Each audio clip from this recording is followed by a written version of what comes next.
Hello friends, स्वागत है आप सभी का खुशबू एकेडमी में। आज फ्रेंड्स इसमें मैं आपको बताऊंगी भाषाई कौशल के बारे में। तो जैसा कि फ्रेंड्स आप सभी लोग जानते हैं, आपकी जो क्लासेस चल रही हैं हिंदी पेडागोजी की, ठीक है। हिंदी पेडागोजी में फ्रेंड्स आपका सभी चैप्टर कंप्लीट हो चुका है।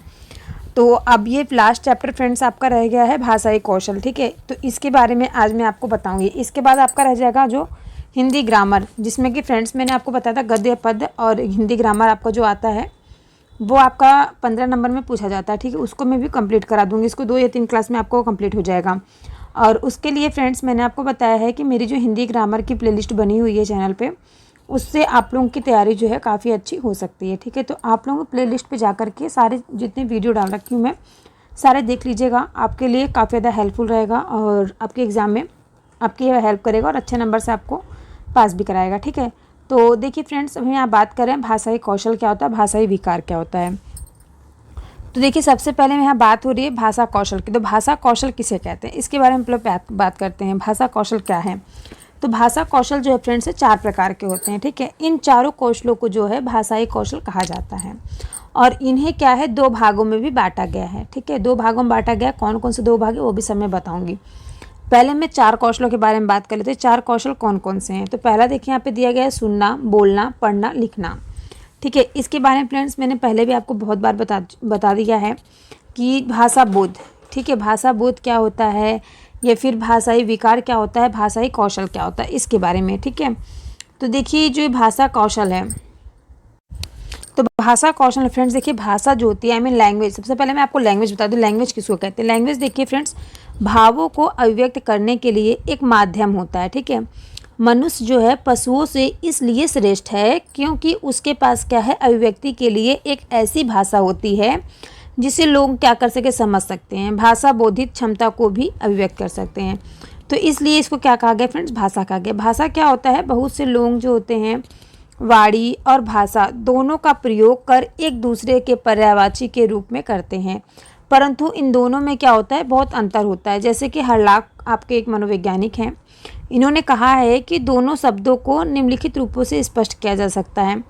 जैसे कि मैं आपको बता दूं, भाषा में संप्रेषण के वे सभी साधन आते हैं जिसमें विचारों और भावों को प्रतीकात्मक बना दिया जाता है, जिससे व्यक्ति अपने विचारों और भावों को दूसरों के समक्ष अर्थपूर्ण ढंग से अभिव्यक्त कर सके, ठीक है। वाणी जो होती है, वाणी भाषा का एक स्वरूप है जिसमें अर्थ को दूसरे के समक्ष अभिव्यक्त करने के लिए कुछ ध्वनियों या शब्द उच्चारित किए जाते हैं, ठीक है। ऐसे फ्रेंड्स यहाँ पे देखिए दिया गया है जो आपका श्रवण कौशल, मौखिक कौशल, पठन कौशल और लिखित कौशल। इसके बाद देखिए फ्रेंड्स यहाँ पे कहा गया है इन जो चारों कौशलों को 2 भागों में बांटा गया है। पहला है आपका गत्यात्मक कौशल, दूसरा है आपका अभिव्यक्तात्मक कौशल। तो गत्यात्मक कौशल क्या होता है और अभिव्यक्तात्मक कौशल क्या होता है, इन दोनों के बारे में चलिए हम चर्चा करते हैं और आपको बताते हैं, ठीक है। तो देखिए फ्रेंड्स पहला जो दिया गया है गत्यात्मक कौशल, यानी कि प्राप्त करना, ग्रहण करना, ठीक है। अब मान लीजिए आपको कोई भी ज्ञान प्राप्त करना है या फिर ग्रहण करना है, तो उसके लिए आपको कोई भी चीज़ पढ़नी होगी, सुनना होगा, ठीक है। सबसे ज़्यादा जरूरी क्या है, सुनना। जब तक आप सुनेंगे नहीं तब तक आप उसको क्या करेंगे, पढ़ नहीं पाएंगे, ठीक है। सबसे ज़्यादा जरूरी क्या है इसमें, पढ़ना और सुनना, ओके। इसके बाद नेक्स्ट आपका आता है अभिव्यक्तात्मक कौशल, मतलब किसी भी कोई भी चीज़ किसी चीज़ को क्या करनी है, व्यक्त करनी है सर, ठीक है। किसी दूसरे तक पहुँचाना, तो उसके लिए आपको क्या करना पड़ेगा, बोलना पड़ेगा और लिखना पड़ेगा। या तो आप बोलने के माध्यम से आप उसको अभिव्यक्त कर सकते हो या फिर आपको उसको लिखित रूप से अभिव्यक्त करना होगा, ठीक है। ये देखिए फ्रेंड्स जो आपका गत्यात्मक कौशल है ये आपका इनपुट डिवाइस हो जाएगा और जो आपका अभिव्यक्तात्मक कौशल है ये क्या हो जाएगा आपका, ये आउटपुट डिवाइस हो जाएगा, ओके। समझ में आप लोगों को, आउटपुट यानी कि दूसरे के लिए, इनपुट यानी कि खुद को ग्रहण करने के लिए, खुद को सुनने के लिए, खुद को पढ़ने के लिए क्या होगा, आपको पढ़ना और सुनना क्या है, अति आवश्यक होता है, ओके।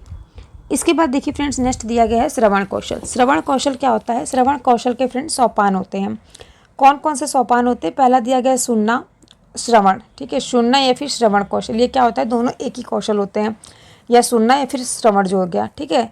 इसके भी जो होते हैं फ्रेंड्स 3 चरणों में पूरा व्यक्त किया गया है। पहला है ध्वनि का कानों तक पढ़ना, ठीक है। फिर क्या है, उस जो ध्वनि आपके कानों तक पड़ी है उसका क्या करना है, आपको अर्थ ग्रहण करना है, ठीक है। उसके बाद क्या होगा, उसका प्रयोग करना जानना है, ठीक है। तो ये क्या हो गया फ्रेंड्स, ये आपका ये श्रवण कौशल के अंतर्गत आ गया, यानी कि श्रवण कौशल के जो सोपान होते हैं, सुनना, अगर आप कोई भी चीज़ सुनते हैं सुनने के बाद उसका जो है ध्वनि का कानों में आपके पड़ेगा कि हाँ कौन व्यक्ति क्या बोल रहा है। तो देखिए फ्रेंड्स, ये तो हो गया। इसके बाद हम आपको बता दें, हमारे आसपास बहुत सी ध्वनियाँ हो रही होती हैं।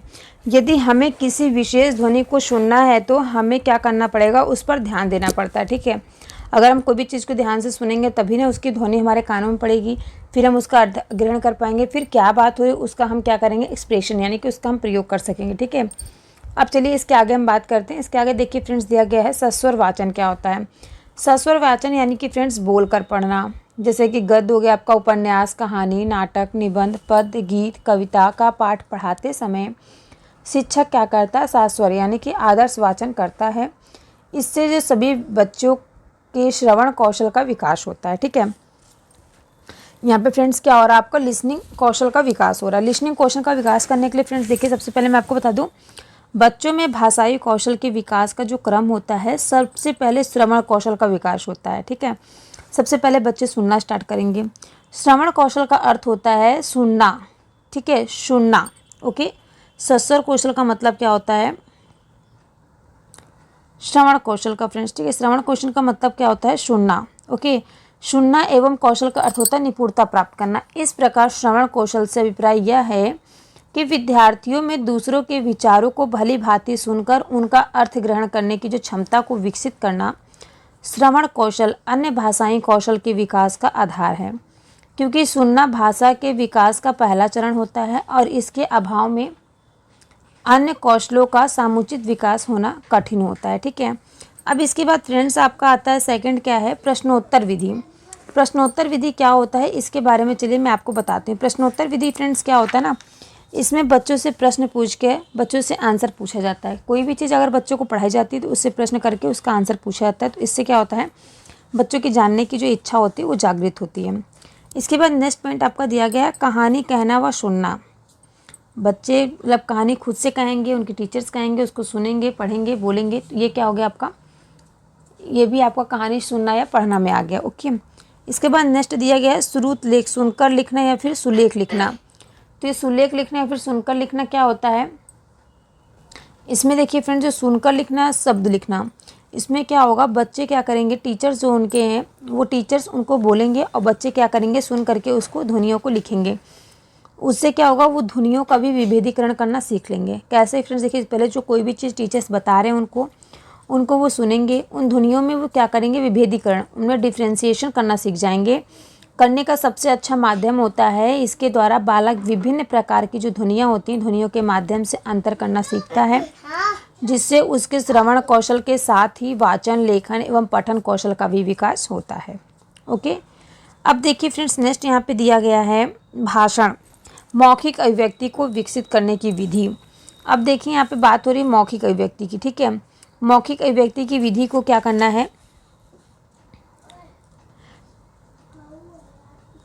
कौशल शिक्षण की उपयोगी विधि क्या होती है, जैसे कि आप लोग देखते होंगे भाषण वगैरह, जैसे आपके माननीय मुख्यमंत्री जी हैं वो देते हैं, पीएम मोदी जी हैं वो देते हैं, आपके राष्ट्रपति जो हैं द्रौपदी मुर्मू जी, उन भी फ्रेंड्स, जैसे कि आप लोग देखते होंगे टीवी पे, समाचार पत्र पे, फिर आप लोग समाचार पत्र पढ़ते होंगे, उसमें देखते होंगे उन्होंने यहाँ पे भाषण दिया, ऐसा कहा वैसा कहा।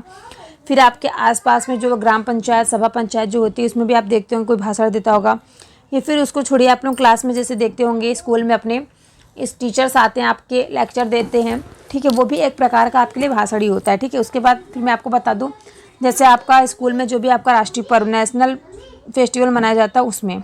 ओके, अब देखिए इसके बाद मैं आपको बता दूं वाद विवाद। वाद विवाद क्या होता है, ये भाषण की भांति वाद विवाद भी श्रवण कौशल शिक्षण की उपयोगी विधि है।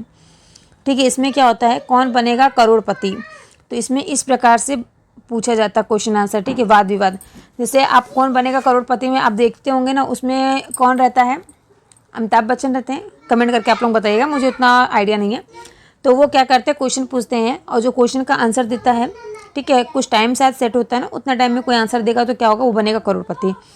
तो जैसा कि उसमें आप वाद विवाद देखते होंगे, इसी प्रकार से क्लास में भी आप लोग देखते होंगे, क्लास में क्या होता है, वाद विवाद होता है टीचर्स और स्टूडेंट के बीच में। ठीक है,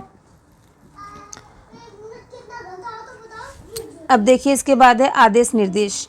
ठीक है। टीचर्स क्या करेंगे, बच्चों को आदेश देंगे, निर्देश देंगे। ओके। नेक्स्ट दिया गया पाठ्य सहभागी क्रियाएं। पाठ्य सहभागी क्रियाएं क्या होती है फ्रेंड्स, में होता है भाषा, वाद विवाद आदि के अतिरिक्त नाटक, मंचन, गीत, कविता, पद्य, अंत्याक्षरी, समाचार वाचन आदि पर आयोजित कार्यक्रम के माध्यम से भी श्रवण कौशल का विकास किया जा सकता है। ठीक है।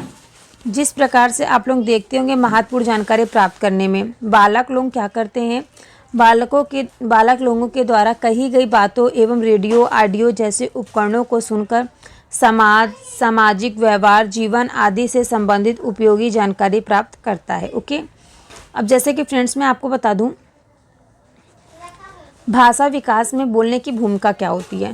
तो देखिए, जैसे आप लोग सीखते होंगे स्पीकिंग स्किल्स देखे होंगे, जैसे भाषाई कौशल जो है उसमें वाचिक कौशल से अभिप्राय विद्यार्थियों द्वारा मौखिक रूप से अर्थात बोलकर अपने भावों को अभिव्यक्त करने से होता है। जैसे कि वाचिक या मौखिक कौशल द्वारा जो व्यक्ति है वो अपने विचारों एवं भावों को अभिव्यक्त करने के साथ ही लोगों से संवाद स्थापित करता है। मौखिक कौशल में दक्षता विद्यार्थियों में आत्मविश्वास का संचार करता है। ओके। अब यहाँ पे बात करूँगी बच्चों में सुनकर प्राप्त किए गए ज्ञान का मूल्यांकन करने में सहायता। किस प्रकार से बच्चे जो है सुन करके ज्ञान को प्राप्त करने के बाद ज्ञान का मूल्यांकन करने में किस प्रकार से सहायक होते हैं, तो इस पे हम बात करेंगे। ठीक है। तो देखिए, इसमें क्या होता है, जो सहायक बोलने एक ऐसी प्रक्रिया होती है जिसके माध्यम से छात्रों में सुनकर प्राप्त किए गए ज्ञान का मूल्यांकन करने में सहायता मिलती है। इसके माध्यम से एक शिक्षक बच्चों में भाषा संबंधित त्रुटियों की जांच करता है तथा इसके द्वारा वह कक्षा में एक हुई शिक्षण प्रक्रिया का मूल्यांकन भी कर सकता है। ओके। ठीक है फ्रेंड्स, आई होप आप सभी को यहाँ तक समझ में आ गया बच्चों में सुनकर प्राप्त किए गए ज्ञान का मूल्यांकन किस प्रकार से किया जाता है। ठीक है। तो क्या मैंने आपको बताया, जैसे कि जो सहायक बोलने वाली एक ऐसी प्रक्रिया जिसके माध्यम से छात्रों में सुनकर प्राप्त किए गए ज्ञान का मूल्यांकन करने में सहायता मिलती है। और इसके माध्यम से मैंने आपको क्या बताया कि इसके माध्यम से जो एक शिक्षक है वो बच्चों में भाषा संबंधित त्रुटियों की जांच करता है तथा इसके द्वारा वह कक्ष में हुई शिक्षक प्रक्रिया का भी मूल्यांकन कर सकता है। ओके। चलिए इसके आगे हम बढ़ते हैं। इसके आगे देखिए क्या दिया गया है, मौखिक अभिव्यक्ति कौशल। ओके। मौखिक अभिव्यक्ति कौशल क्या होता है, इसका मुख्य भाग क्या फ्रेंड्स कहा गया है, ध्वनियों के माध्यम से मुखावयवों की सहायता से उच्चारित भाषा का प्रयोग करना मौखिक अभिव्यक्ति कहलाती है। मौखिक अभिव्यक्ति भाषा का मूल रूप है, लिखित तो इसका प्रतिरूप है। ठीक है। जैसा कि फ्रेंड्स आप देखिए, अगर हिंदी ग्रामर वाला, ठीक है, हिंदी ग्रामर का जो मैंने आपको बताया है, हिंदी ग्रामर का जो मैंने आपको फ्रेंड्स मैंने आपको हमेशा बताया, जो मैंने हिंदी ग्रामर का आपके लिए प्लेलिस्ट बना रखी है उसमें फ्रेंड्स ये आपको बहुत अच्छे से समझ में आ जाएगा अगर आप वो प्लेलिस्ट देखेंगे। मैं आपको हमेशा सजेशन देती हूँ कि आप वो प्लेलिस्ट जाके एक बार देखिए, आपका हिंदी ग्रामर ऑलमोस्ट काफ़ी ज़्यादा स्ट्रॉन्ग हो जाएगा। आपको केवल सीटेट के लिए नहीं, इसके अलावा आपको अदर कोई भी एग्ज़ाम में देना है उसके लिए भी आपका जो हिंदी ग्रामर है वो एकदम स्ट्रॉन्ग हो जाएगा। ठीक है। क्योंकि मेरी खुद की लिखी हुई राइटिंग है, खुद का लिखा हुआ मेरा नोट्स है जिससे मैंने आपको पढ़ाया है। ठीक है। इसके बाद देखिए फ्रेंड्स, यहाँ पे देखिए जो कंठ दिया गया, कंठ से आपका कवर निकलता है, चावर जो है आपका तालव्य निकलता है, मूर्धा जो फ्रेंड्स आपका टावर जो है वो मूर्धा होता है, तावर जो है फ्रेंड्स वो दंत होता है, पावर जो है आपका ओष्ठ होता है। ओके। अब आपका फ्रेंड्स नासिका, ठीक है, जो आपका थोड़ा सा ना से बोला जाता है, ना फ क, ये आपका नासिका हो गया। ओके। इसके बाद देखिए फ्रेंड्स, यहाँ पे दिया गया है कि मौखिक अभिव्यक्ति कौशल की उपयोगिता क्या क्या होती है। ठीक है। मौखिक अभिव्यक्ति कौशल की क्या क्या उपयोगिता होती है, तो देखिए थोड़ा सा मैं आपको यहाँ पे देखिए दिया गया फर्स्ट पॉइंट दिया गया है, समाज व परिवार के सदस्यों के साथ अपने विचारों के आदान प्रदान करने के लिए मनुष्य मौखिक अभिव्यक्ति का ही सर्वाधिक प्रयोग करता है। जैसा कि सेकंड दिया गया है, विभिन्न प्रकार के व्यवसायों में निर्देश का माध्यम मौखिक भाषा ही होती है, अतः मौखिक अभिव्यक्ति कौशल का समुचित विकास व्यावसायिक क्षेत्रों में उन्नति के साधन के रूप में भी उपयोगी है। तो देखिए फ्रेंड्स, सबसे पहले मैं आपको बता दूं, जो भाषा होती है, अगर भाषा में किसी प्रकार का दोष है तो उसको दूर कैसे किया जा सकता है। तो देखिए, यदि कोई बालक है अपने स्वर यंत्रों पर नियंत्रण नहीं रख पाता है तो उसमें क्या होता है, लैंग्वेज डिसऑर्डर होता है जिसको बोलते हैं भाषा दोष। उत्पन्न हो जाता है। तो देखिए फ्रेंड्स, मैं आपको भाषा दोष जो है इसको मैं काफ़ी अच्छे से आपको एक क्लास उसकी दूंगी, ठीक है, क्योंकि वो क्या है, आपका एग्जाम में 3 या 4 मार्क्स से उससे क्वेश्चन आंसर आते हैं, ठीक है। भाषा दोष से जो ग्रसित बालक होता है वो समाज में असहज महसूस करते हैं, उनमें क्या होती है, हीनता की भावना का विकास हो जाता है और वे सामान्यतः अंतर्मुखी स्वभाव के हो जाते हैं, ठीक है। और भाषा दोष शैक्षिक विकास को भी प्रतिकूल रूप से प्रभावित करता है। मुख्यतः जो आपका भाषा दोष है वो निम्नलिखित रूप से होता है। कितने प्रकार से होता है फ्रेंड्स, जैसे कि आप लोग देखते होंगे बहुत से बच्चों में ध्वनि परिवर्तन होती है, ठीक है। उसके बाद आप देखते होंगे बच्चों में अस्पष्ट उच्चारण बच्चे नहीं कर पाते हैं, कुछ बच्चे तुतला कर बोलते हैं, कुछ बच्चे क्या करते हैं, तीव्र एवं अस्पष्ट वाणी बोलते हैं, कुछ बच्चे क्या करते हैं, हकलाते हैं, ठीक है। ये सभी जितने भी उच्चारण दोष के कारण होते हैं उसको मैं अलग अलग आपको एक एक करके अच्छे से समझाऊंगी और बताऊंगी, ठीक है। तो चलिए इसके आगे मैं आपको बताती हूँ। हेलो फ्रेंड्स, स्वागत है आप सभी का खुशबू एकेडमी में। आज आपको फ्रेंड्स मैं बताऊंगी इसमें मूल्यांकन, यानी कि मूल्यांकन किसे कहते हैं और आपके एग्ज़ाम में मूल्यांकन से किस प्रकार से क्वेश्चन आंसर पूछे जाते हैं, ठीक है, उसके बारे में आज हम आपको बताएंगे। तो सबसे पहले मैं आपको बता दूं मूल्यांकन एवं उपचारात्मक शिक्षण क्या होता है। मूल्यांकन का अर्थ, ठीक है, पहली हेडिंग आपकी दिखाई दे रही है यहाँ पे, क्या मूल्यांकन का अर्थ क्या होता है। ओके, यहाँ पे दिया गया पहला, मूल्यांकन का अर्थ क्या होता है। ओके फ्रेंड्स, नेक्स्ट दिया गया है मूल्यांकन का अर्थ। तो देखिए मूल्यांकन का अर्थ जो होता है, मूल्यांकन वह प्रक्रिया है जिसके द्वारा अधिगम की उपलब्धि का पता लगाया जाता है, अर्थात विद्यार्थियों ने प्राप्त ज्ञान को किस सीमा तक समझा है, उनकी बुद्धि का स्तर क्या है, उनकी अभिरुचि क्या है आदि का पता लगाया जाता है।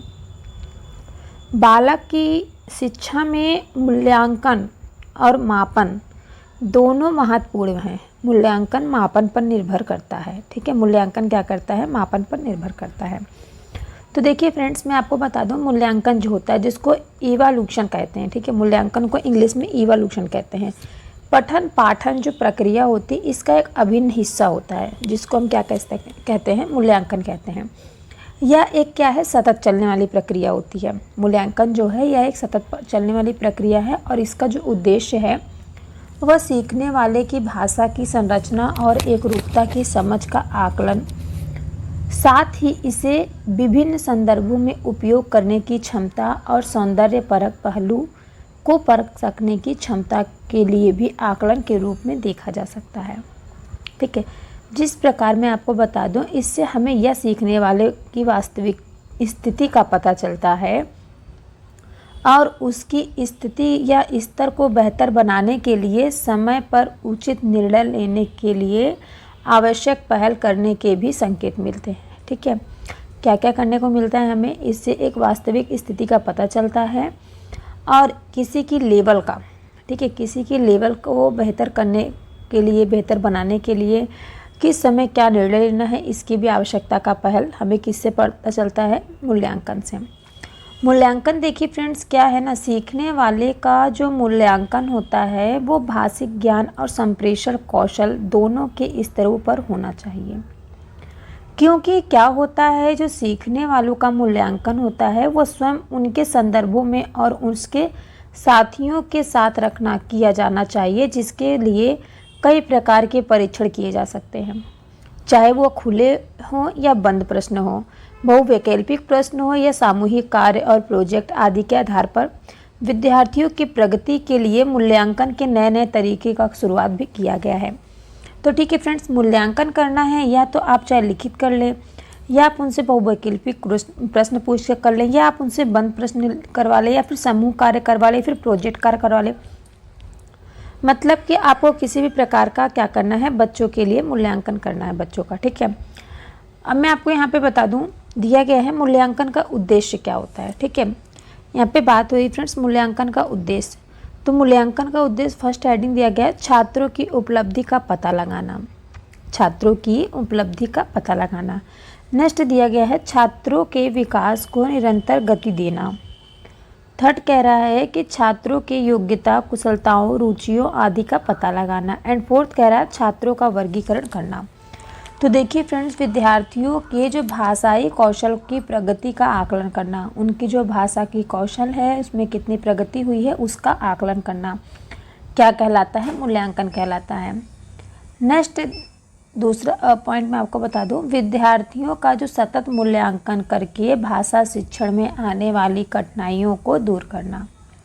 ठीक है, बच्चों के जो मूल्यांकन में किस प्रकार की कठिनाई आ रही है उसको दूर करना। विद्यार्थियों की रचनात्मकता और सृजनात्मकता का विकास करना। ठीक है, बच्चों के क्रिएटिविटी का और उनके अंदर जो कार्य करने की क्षमता है रचना का, उसका विकास करना। छात्रों की योग्यताओं, कुशलताओं, रुचियों आदि का पता लगाना और उनके अनुसार उनको शिक्षण विधियों को अपनाना। ठीक है, जो बच्चों को अध्ययन कराया जा रहा है, अध्ययन और अध्यापन को प्रभावशाली बनाना ताकि छात्रों को सीखने हेतु जो उपचारात्मक व्यवस्था प्रदान करना है वो उचित हो सके। नेक्स्ट कह रहा है, मूल्यांकन जो है वो प्रक्रिया द्वारा अध्यापक विद्यार्थी के भाषाई कौशल में दक्ष होने या न होने का आकलन करता है। ठीक है, इसके बाद चलिए नेक्स्ट देखते हैं क्या कह रहा है। नेक्स्ट देखिए, कह रहा है छात्रों की कठिनाइयों, विफलताओं और सफलताओं का पता लगाना। नेक्स्ट कह रहा है छात्रों के सीखने हेतु उपचारात्मक व्यवस्था प्रदान करना। नेक्स्ट कह रहा है शिक्षकों की कुशलता एवं सफलता का पता लगाना। अध्ययन और अध्यापन को प्रभावशाली बनाना। अब देखिए फ्रेंड्स, यहाँ पे इन्होंने कितनी सारी बातें कह रही हैं। ठीक है, अब इसके बाद देखिए यहाँ पे जो आता है सतत एवं व्यापक मूल्यांकन क्या है। तो देखिए मूल्यांकन जो है, मैं आपको बता दूं, देखिए मूल्यांकन जो है, मूल्यांकन एक ऐसी प्रक्रिया है जिसके दौरान क्या होता है, शिक्षण अधिगम प्रक्रिया के दौरान छात्र द्वारा ग्रहण किया गया जो ज्ञान का पता चलता है कि बच्चों ने कितना ज्ञान का अर्जन किया है, कितना ज्ञान उनको अर्जित हुआ, कितना उन्होंने ज्ञान मिला उनको। अध्यापक जो है वो मूल्यांकन प्रक्रिया से स्वयं द्वारा विद्यार्थियों के लिए निर्धारित किए गए लक्ष्यों के प्राप्त होने या न होने को भी जांच सकता है कि जितना मैंने बच्चों को बताया है उससे बच्चों को लक्ष्य जो है वो प्राप्त हो सकता है या नहीं। ये किसके द्वारा निश्चित किया जा सकता है? उसके मूल्यांकन के द्वारा। नेक्स्ट कह रहा, मूल्यांकन प्रक्रिया द्वारा शिक्षक विद्यार्थियों को पढ़ाने के लिए अपनाई गई शिक्षण विधियों का मूल्यांकन कर सकता है। नेक्स्ट कह रहा है जो मूल्यांकन होता है, मूल्यांकन प्रक्रिया द्वारा अध्यापक विद्यार्थियों की बुद्धि लब्धि का मूल्यांकन कर सकता है। नेक्स्ट कह रहा है सतत मूल्यांकन से विद्यार्थी की प्रगति की सीमा और स्तर के निर्धारण में नियमित सहायता मिलती है। नेक्स्ट कह रहा है कि सतत मूल्यांकन से विद्यार्थियों की कमजोरियों का निदान किया जा सकता है और इसकी सहायता से शिक्षक जो है वो प्रत्येक विद्यार्थियों की विशिष्टताओं, कमजोरियों और उसकी आवश्यकताओं का पता लगा सकता है। ठीक है, तो आप सभी को भाषा शिक्षण में मूल्यांकन की क्या आवश्यकता होती है, क्या महत्वता होती है, क्या उद्देश्य होता है, आई होप आपको ये समझ में आ गया होगा। ठीक है, अब अगर मैं मानती हूँ अगर आपको इससे एग्ज़ाम में क्वेश्चन आंसर मिल जाएगा तो शायद आप कर लें। ठीक है, तो चलिए इसके बाद हम बात करते हैं सतत एवं व्यापक मूल्यांकन क्या होता है। तो यहाँ पे कह रहे हैं कि जो मूल्यांकन है, मूल्यांकन अध्यापन एवं अधिगम प्रक्रिया का एक अभिन्न अंग है। शिक्षण अधिगम प्रक्रिया का अंतिम सोपान जो है वो मूल्यांकन ही है। सीबीएसई ने अध्ययन और अध्यापन के मूल्यांकन हेतु सतत एवं व्यापक मूल्यांकन की अनुशंसा की है। इस मूल्यांकन के दो भाव होते हैं, पहला कौन सा होता है, सतत होता है, दूसरा कौन सा होता है, व्यापक होता है। ठीक है, जैसा कि मैंने आपको बताया भी कि क्या है, यह एक सतत चलने वाली प्रक्रिया है। ठीक है, नेक्स्ट देखिए यहाँ कह रहा है इस मूल्यांकन के दो भाव हैं, पहला सतत और दूसरा क्या, व्यापक।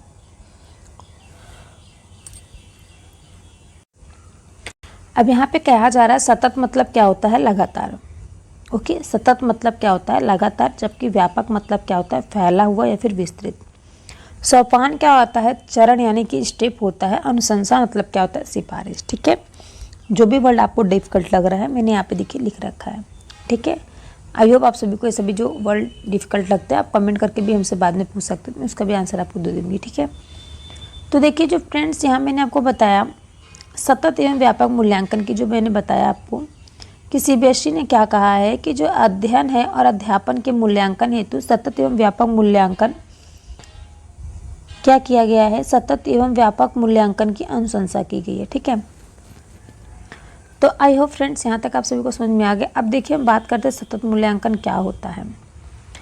ठीक है, सतत मूल्यांकन क्या होता है, इस मूल्यांकन द्वारा जो विद्यार्थी होते हैं, जो शिक्षार्थी होते हैं, उन शिक्षार्थी का सर्वांगीण विकास होता है।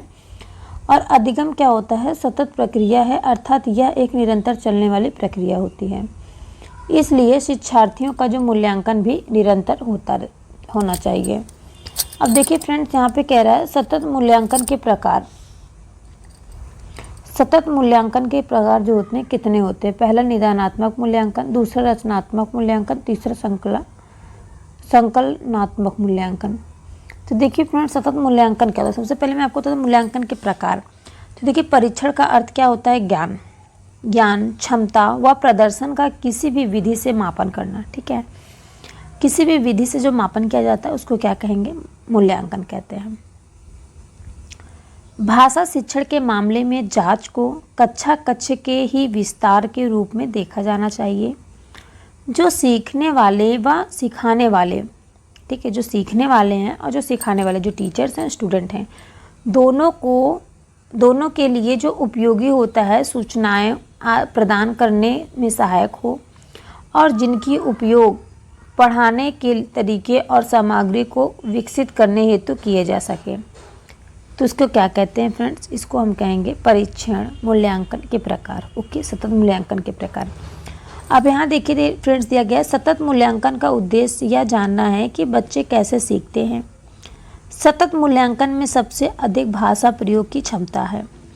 नेक्स्ट कह रहा है सतत का अर्थ होता है निर्धारण की नियमितता, इकाई, यूनिट, परीक्षण, आवृत्ति, अधिगम के अंतराल का निदान, संस्थाओं,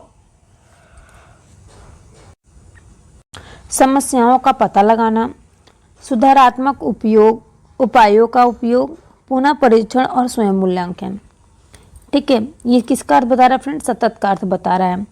सतत और व्यापक मूल्यांकन क्या होता है, ठीक है, तो देखिए इसका उद्देश्य होता है बच्चों द्वारा भाषा सीखने की प्रक्रिया को जानना और समझना।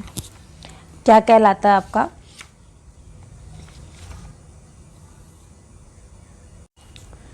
तो देखिए फ्रेंड्स जानना और समझना क्या कहलाता है, सतत मूल्यांकन कहलाता है। ठीक है, देखिए अब मैं आपको बता दूं सतत और व्यापक मूल्यांकन क्या होता है। तो देखिए आज अगर हम बात करें, आज जो है हमारे समक्ष पारंपरिक परीक्षा प्रणाली और मूल्यांकन पद्धति दोनों बदलने की चुनौती उभर कर आई है। माध्यमिक स्तर पर क्या होता है, सतत एवं जो व्यापक मूल्यांकन को अपने साथी विद्यालयों में लागू करते हुए सीबीएसई ने यह स्पष्ट संदेश दिया है कि मूल्यांकन करते समय विद्यार्थी के सर्वांगीण विकास को ध्यान में रखा जाना चाहिए, ना कि केवल उसके कौन से गुण को, उसके मानसिक गुण, यानी कि उसके मतलब आप वो उसके नंबर के आधार पर क्या करेंगे, बच्चों का आप काउंटिंग नहीं कर सकते हैं, उसका मूल्यांकन नहीं कर सकते। बच्चों जो है विद्यार्थी के सर्वांगीण विकास को ध्यान में रखा जाना चाहिए। अधिगम क्या, अधिगम एक सतत प्रक्रिया है, इसलिए मूल्यांकन भी क्या होगी, सतत होनी चाहिए। मूल्यांकन जो है फ्रेंड्स, मूल्यांकन अध्यापन एवं अधिगम की प्रक्रिया का एक समान अभिन्न अंग है। अगर हम बात करें सतत एवं जो व्यापक मूल्यांकन में मूल रूप से विद्यार्थी के ज्ञान की परीक्षा के स्थान पर उसके अधिगम की प्रक्रिया को मूल्यांकन के लिए चुना गया है। अब देखिए फ्रेंड्स, अगर हम बात करें सतत और व्यापक मूल्यांकन यानी continuous and compressive evolution, CCE का अर्थ होता है छात्रों के विद्यालय आधारित मूल्यांकन की प्रणाली से है, जिसमें क्या होता है, जिसमें छात्रों के विकास के सभी पक्ष शामिल होते हैं। यहाँ हम बात कर सकते हैं, यहाँ जो है एक बच्चे की विकास प्रक्रिया है जिसमें दोहरे उद्देश्य पर बल दिया जाता है। ये उद्देश्य एक और मूल्यांकन में निरंतरता और व्यापक रूप से सीखने के मूल्यांकन पर तथा दूसरी ओर व्यवहार के परिणामों पर आधारित है। यहाँ निरंतरता का अर्थ इस पर बल देना है कि छात्रों की वृद्धि और विकास के अभिज्ञात पक्षों का मूल्यांकन एक बार के कार्यक्रमों के बजाय एक निरंतर प्रक्रिया है, जिसे क्या कहते हैं, जिसे संपूर्ण अध्यापन अधिगम प्रक्रिया में निर्मित किया गया है। और हम यह भी कह सकते हैं कि यह शैक्षिक सत्रों की पूरी अवधि में फैली हुई है। इसका अर्थ होता है मूल्यांकन की नियमितता, अधिगम अंतरालों का निदान करना, सुधारात्मक उपयोग का उपयोग करना, स्वयं मूल्यांकन के लिए अध्यापकों और छात्रों के साक्ष्य का फीडबैक अर्थात प्रतिपुष्टि प्रदान करना। ठीक है, अगर हम दूसरा पद अगर हम बात करें व्यापक, ये तो मैंने आपको सतत बता दिया। अब हम बात करेंगे अगर व्यापक की। व्यापक क्या होता है? तो व्यापक का अर्थ होता है शैक्षिक और साशैक्षिक पक्षों को शामिल करते हुए छात्रों की वृद्धि और विकास को परखने की योजना। जैसे कि ये जो क्षमताएं होती हैं, मनोवृत्तियां और सोच अपने आप को लिखित शब्दों के अलावा अन्य रूपों में प्रकट करती है। इसलिए यह पद जो है अनेक साधनों और तकनीकों के अनुप्रयोग को संदर्भ करता है। परीक्षणकारी और गैर परीक्षणकारी दोनों हो सकते हैं। यह सीखने के क्षेत्रों में छात्रों के विकास के मूल्यांकन पर लक्षित है, जैसे ज्ञान, समझ, व्याख्या, अनुप्रयोग, विश्लेषण, मूल्यांकन एवं सृजनात्मकता। ठीक है, तो देखिए फ्रेंड्स, जैसा मैंने आपको यहाँ बताया है कि सतत और यहाँ एक मिनट सॉरी फ्रेंड्स, देखिए यहाँ पे मैंने बताया ना सतत एवं मूल्यांकन के प्रकार कितने होते हैं। ठीक है, इसके पहले मैंने आपको क्या बताया? सतत मूल्यांकन बताया। सॉरी फ्रेंड्स, इसके पहले देखिए यहाँ पे सतत एवं व्यापक मूल्यांकन मैंने आपको बताया। ठीक, अब यहाँ में हम लोग आ गए हैं जांच एवं परीक्षण पे। तो देखिए सतत एवं व्यापक मूल्यांकन जो होता है, इसमें सामाजिक उपयोगिता, वांछनीयता या एक कार्यक्रम की प्रभावशीलता का निर्धारण करना और छात्र सीखने की प्रक्रिया तथा सिखाने के परिवेश के बारे में उपयुक्त निर्णय लेना। ठीक है, ये आपका क्या कहलाता है? सतत एवं व्यापक मूल्यांकन यहाँ पे आपका खत्म होता है। ठीक है, अब देखिए यहाँ पे बात हो रही है, आप कह रहे हैं यहाँ पे कहा जा रहा है, यहाँ पे क्या फ्रेंड्स यहाँ पे बात हो रही है निदानात्मक मूल्यांकन की। तो जिन शिक्षार्थियों ने अधिगम की प्रगति आशानुरूप नहीं होता है, ऐसे शिक्षार्थियों में अधिगम संबंधी समस्याओं का विश्लेषण करने के लिए मूल्यांकन का प्रयोग किया जाता है तथा इसके उपरांत उन्हें उपचारात्मक शिक्षण प्रदान किया जाता है। जैसे कि अब यहाँ बात हो रही निदानात्मक परीक्षण, वह परीक्षण होता है जिसके द्वारा छात्रों की समस्या का चयन किया जाता है। इस परीक्षण का जो माध्यम होता है वो बहुविकल्पीय प्रश्न होता है। जैसे कि फ्रेंड्स निदान मतलब होता है जांच परीक्षण। ठीक है, बच्चों की जांच की जाए। ठीक है, इसको क्या बोलते हैं? निदानात्मक परीक्षण। इसके द्वारा छात्रों की जो समस्याएं होती हैं, समस्याओं का निदान यानी कि उनकी समस्याओं का जांच किया जाता है, इसलिए इसे निदानात्मक परीक्षण कहते हैं। ठीक है फ्रेंड्स, नेक्स्ट कह रहा है यह जो है औपचारिक व अनौपचारिक दोनों प्रकार से किया जा सकता है। एक शिक्षक द्वारा कारण जानना ही निदान कहलाता है। नेक्स्ट है रचनात्मकता मूल्यांकन। कौन सा फ्रेंड्स यहाँ पे आपको बताने जा रही हूँ? रचनात्मक मूल्यांकन। इसके पहले फ्रेंड्स मैंने आपको बताया ना जांच सूची, चेकलिस्ट उसको बोलते हैं, जिसमें क्या होता है अध्यापक बालक के सभी तथ्य जैसे भाषा के प्रयोग, सामाजिकता, संवेगात्मक, खेल के दौरान व्यवहार बच्चों का कैसा है आदि को लिखते जाता है, जिसके बाद में एकत्रित कर बालक का मूल्यांकन किया जाता है। इस विधि से बालक का उचित मूल्यांकन होता है। ठीक है, अब देखिए यहाँ पे दिया है रचनात्मक मूल्यांकन। रचनात्मक मूल्यांकन क्या होता है इसके बारे में मैं आपको बताती हूँ। ठीक है, जैसे कि देखिए फ्रेंड्स रचनात्मक मूल्यांकन जो होता है इसको कहते हैं फॉर्मेटिव इवोल्यूशन। ठीक है, क्या कहते हैं? Formative evolution. इसका जो फीडबैक होता है वह उपलब्ध कराता है जो विद्यार्थियों को शिक्षा प्राप्ति की त्रुटियों को समझने और उन्हें दूर करने में सहायता देता है। ठीक है, इसमें क्या होता है इस मूल्यांकन के द्वारा अधिगम की प्रगति का आकलन यानी प्रगति का निर्धारण किया जाता है और इस मूल्यांकन से प्राप्त परिणामों के आधार पर शिक्षार्थियों को फीडबैक दिया जाता है। इस मूल्यांकन हेतु गृह कार्य, क्लास टेस्ट, दंत कार्य, क्विज टेस्ट आदि का प्रयोग किया जाता है। इस मूल्यांकन से शिक्षक अपने शिक्षार्थी विधि एवं शिक्षार्थी अपने संज्ञानात्मक व्यवहारों में सुधार करते हैं। तो देखिए फ्रेंड्स यहाँ पे जो रचनात्मक मूल्यांकन है इसको हम रूपात्मक आकलन भी कहा जाता है। रचनात्मक मूल्यांकन में जो कार्य होता है, कार्य का अनुभव, कला, शिक्षा और स्वास्थ्य तथा शारीरिक शिक्षा जैसे क्षेत्रों में कार्य निष्पादन का निर्धारण 5 पॉइंट में होता है। 5 पॉइंट कौन सा होता है friends? Grade A, grade B, grade C, grade A, grade B, grade C, ठीक है, किया जाता है, जिसका विवरण जो है रिपोर्ट कोड कार्ड की पिछली ओर दिखा दिया जाता है, ठीक है।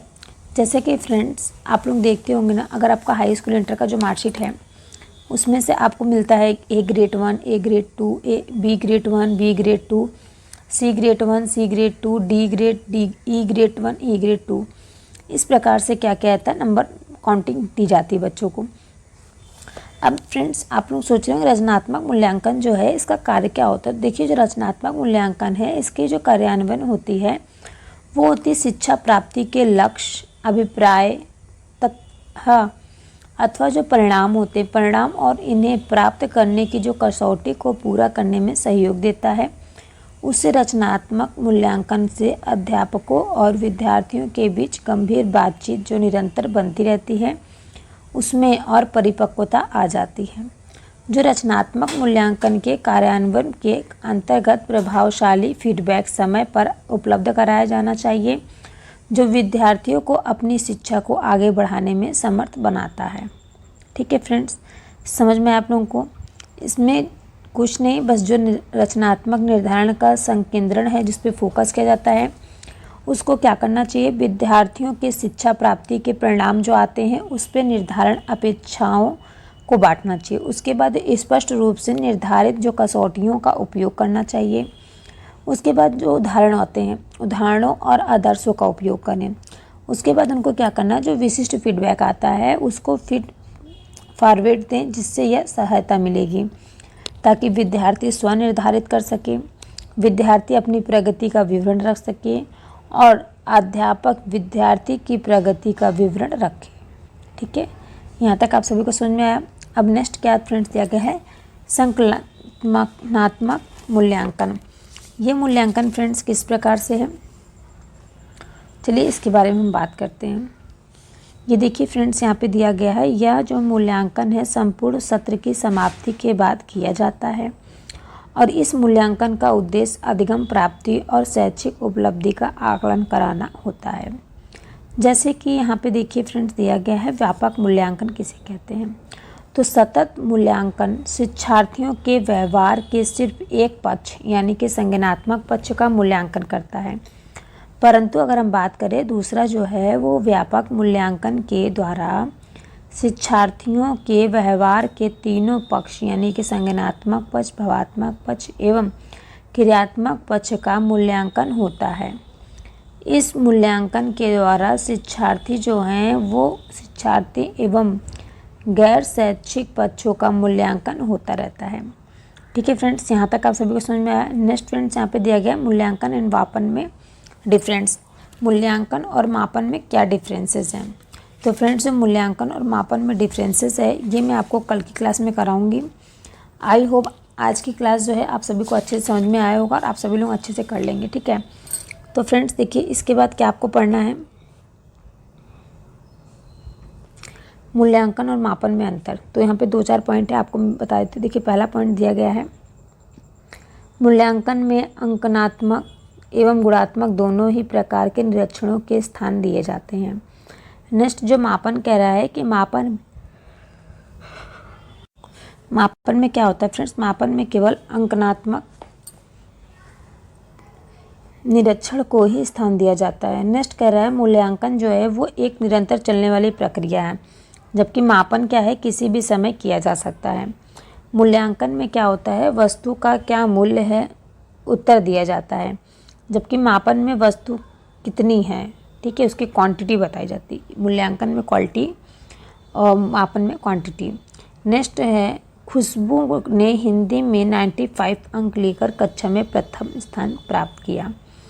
और इसमें क्या दिया गया है, पंकज ने गणित में 85 अंक प्राप्त किए। ठीक है फ्रेंड्स, तो इस प्रकार से ये क्या है आपका मापन है, ये क्या हुआ आपका मूल्यांकन है। ठीक है, और भी डिफरेंसेस हैं, जैसे देखिए यहाँ पे दिया गया है मूल्यांकन और मापन में डिफरेंसेस किस प्रकार है। तो देखिए पहला दिया गया है, मूल्यांकन का जो क्षेत्र होता है, इससे छात्र के संपूर्ण व्यक्तित्व की परीक्षा की जाती है। नेक्स्ट कह रहा है मापन का जो क्षेत्र होता है वो सीमित होता है, इसमें व्यक्तित्व के कुछ ही पक्षों की परीक्षा संभव हो पाती है। नेक्स्ट कह रहा है मूल्यांकन के द्वारा तुलनात्मक अध्ययन किया जाता है। मूल्यांकन के द्वारा क्या कहता है, तुलनात्मक अध्ययन किया जाता है। नेक्स्ट कह रहा है जो मापन है, मापन के द्वारा तुलनात्मक अध्यापन संभव ही नहीं है। नेक्स्ट कह रहा है जो मूल्यांकन है वो अपने आय में लक्ष्य या फिर साध्य है, लेकिन मापन क्या कह रहा है, मापन क्या है, एक साधन मात्र है। ठीक है। नेक्स्ट कह रहा है मूल्यांकन के माध्यम से बच्चों के विषय में स्पष्ट धारणा बनाई जाती है, जबकि मापन के द्वारा क्या होता है, स्पष्ट धारणा बनाना क्या होता है, संभव नहीं होता है। नेक्स्ट कह रहा है मूल्यांकन में अधिक श्रम एवं समय की आवश्यकता होती है, जबकि मापन कह रहा है मापन में श्रम व समय की अधिक आवश्यकता नहीं होती है। नेक्स्ट कह रहा है कि मूल्यांकन का जो उद्देश्य होता है वो केंद्रित होता है, जबकि मापन का जो पाठ्य वस्तु होता है वो केंद्रित नहीं होता है। ठीक है। तो आई होप फ्रेंड्स आज की क्लास आप सभी को अच्छी लगी होगी। कमेंट करके ज़रूर बताइएगा क्लास कैसी लगी, और सभी से रिक्वेस्ट है कि चैनल को सब्सक्राइब और वीडियो को लाइक ज़रूर कर लीजिएगा। मिलते हैं हम आप सभी से नेक्स्ट क्लास में। ठीक है।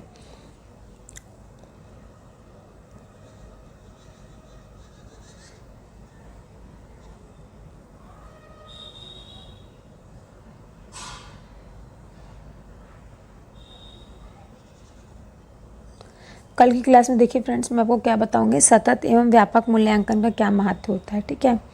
तो कल की क्लास में देख लीजिए, इतना ये वेरी मोस्ट इम्पॉर्टेंट टॉपिक है ये, इससे पक्का है आपके एग्ज़ाम में 4 या 5 मार्क्स से अधिक क्वेश्चन आंसर देखने को मिलेंगे ही। ठीक है। तो यहाँ पे आपका देखिए पोर्टफोलियो है, पोर्टफोलियो से भी क्वेश्चन आपका पूछा गया था। 2000 अभी जो आपका हुआ था 7 जुलाई को एग्ज़ाम, उसमें पोर्टफोलियो से रिलेटेड क्वेश्चन आंसर पूछे गए थे। ठीक है।